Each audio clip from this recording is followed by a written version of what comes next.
Go ahead. Okay, so are you going to ask me questions? Sure. Just tell me your name and where you're from. Hi, my name is Lisa Hung.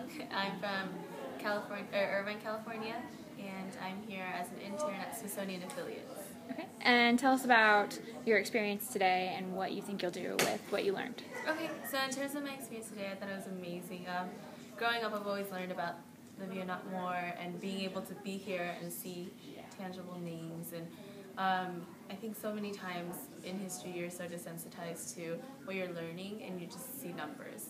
But with the memorial you get to see like names and you get to touch these names and you feel them, you know, the way that they're engraved. And I think that it's kind of reminiscent of the history that we should feel like how it's alive and like we should be able to feel it and see it and touch it. And I think that this little workshop we were able to do, it was very educational, one, and two, having a real life historian come here and tell their own anecdotes really puts us in their shoes, and we can gain like a personal perspective, and with the personal perspective we're able to really empathize much more because this is someone who came out of this, who rose above it, and now they can share it with us, that they're so blessed to be able to share it with us. So. Right, that's why I was saying I had trouble. And tell us about how you think the Education Center would be a resource to continuing telling those stories.